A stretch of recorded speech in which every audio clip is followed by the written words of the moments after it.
Jordan, now your turn. You go try. Not a Photoshop, by the way. Poor Jordan. Not a Photoshop.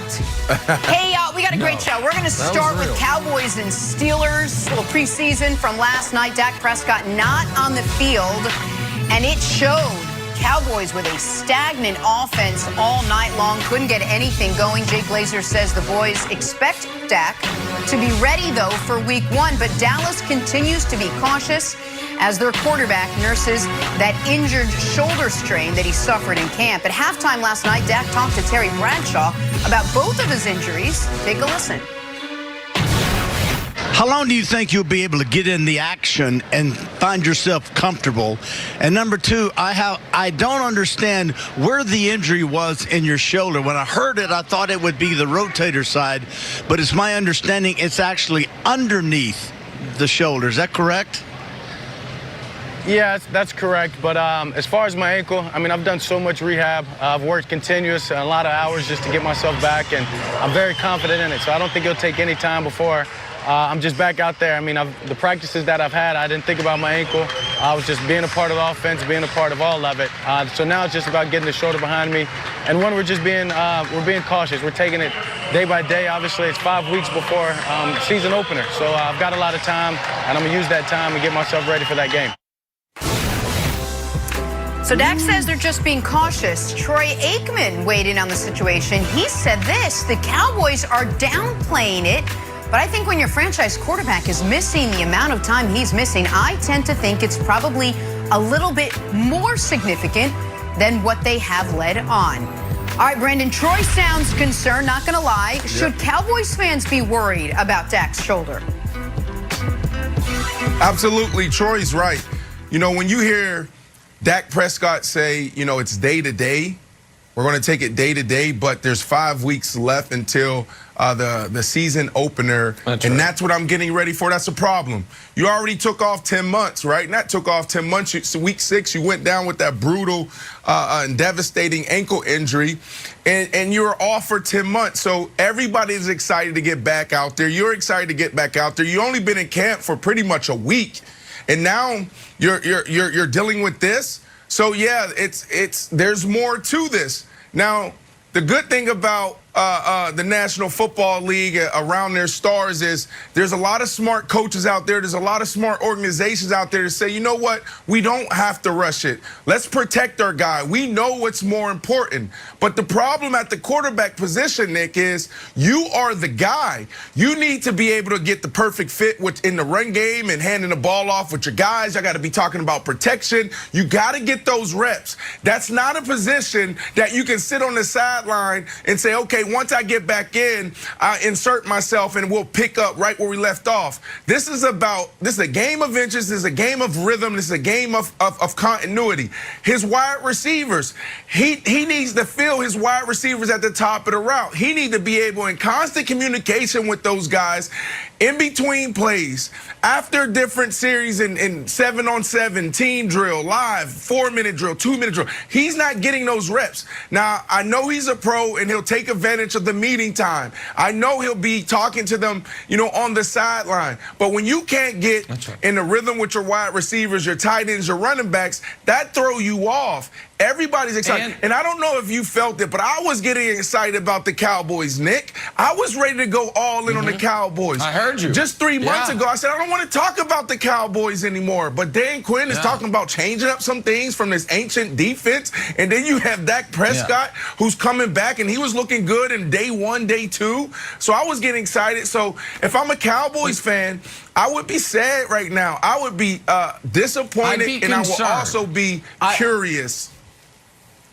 And the other thing he needs, Brandon, he needs to get hit before week 1 against Tampa Bay. I don't think he can say he feels great about the ankle, and I believe him. But we have heard guys talk time and again that, you know, after you suffer that type of injury, and I think it's worth noting, Dak has been a guy who's never really suffered any injuries, had never missed a game. And then he has the brutal leg injury and now a shoulder injury that he's dealing with. I wouldn't want his first live action to be up against that monstrous Tampa Bay front seven. But I took away what you took away, which is when he sets the timeline on, we got 5 weeks. That is a little concerning. Right. I take almost everything Troy Aikman says very seriously, but I particularly take it seriously when he's talking about the Dallas Cowboys and the quarterback of the Dallas Cowboys. I think Troy probably has a little more insight into this situation than maybe anyone in the media. And here's the other reason I would be concerned, Wilds. Did you watch who the Cowboys were trotting out at quarterback yesterday? Garrett Gilbert, Ben DiNucci, Cooper. Like, by the way, I'm not trying to act as if Andy Dalton is a guy you want as your starting quarterback, but the Cowboys right now have to deeply regret not having Andy Dalton still on the roster. And so what they had at quarterback yesterday is not tenable. I don't care how good the rest of the roster is. It doesn't matter. That is a 3-13 situation if you were to not have Dak all year. So that's, by the way, a miss by them to not go out and get just a competent backup quarterback when your quarterback is coming off a massive injury. And it's bad luck in their part that Dak evidently hurt his shoulder because he didn't warm up, for a throw, according to him, the way he should have. But yeah, I would be concerned if I were the Cowboys, Wilds. Yeah, I'd be concerned enough that I either call Nick Foles or I call Phillip Rivers and be like, hey, we don't know what's up with Dak, but why don't you come on down? I don't know if you saw the Hall of Fame game, but we think you guys are a better option. There's a little, so I'm not wildly concerned, but concerned enough. Here's the other thing, Brandon. I got really 3 reasons. One is the timetable. When he got hurt, it's July 29th, and McCarthy was like, he's going to be throwing in the next few days. All right, it was 12 days ago. So the fact that the timetable has been a little bit screwy puts a note on my concern bulletin board. The other thing is this, and it was off of Glazer's report. And Bradshaw mentioned it too. It's like, was it up here or was it down here? It's an unconventional injury to the point where Glazer said the Cowboys doctors called the Texas Rangers, which I think is great. It's 2 heads are better than 1, especially when you're dealing with medical injuries. But it does make me think that since it's an unconventional injury, and again, another post-it note on my worry board. And the other thing is this, I don't think the Bucks game is like super far away. He's like, I got 5 weeks. Like, all right, but are we talking about you being competent and throwing, or are we going to talk about being 100%? Right. Because to me, that's a must-win game. You have to start the season off strong, go into Tampa Bay, get a win. Tom Brady is, in his mid-40s. He's going to be 100%, and he's going to throw the ball. You're not going to be able to run the ball on the Bucs. They've got the #1 rushing defense, so you're going to have to throw it. So I'm not thinking. My concern is that, all right, yeah, he might be able to throw the ball in practice, but are you going to be 100%? Because you're going to need to be 100% to make a game out of an opening night with the Bucs. You got to be 100%. So yes, this has hit my worry meter. Look, Wilds, there's a few things that we have to look at, right? I've been in the league I was in the league for a long time, and I never heard of that type of injury, right? A lot of quarterbacks. Nick was the first one to tell me how many quarterbacks I had the privilege of playing with. I think he said it was like 17, 18 quarterbacks. That's a lot, and I've never heard one of my quarterbacks talk about any type of strain or any type of pain underneath their arm.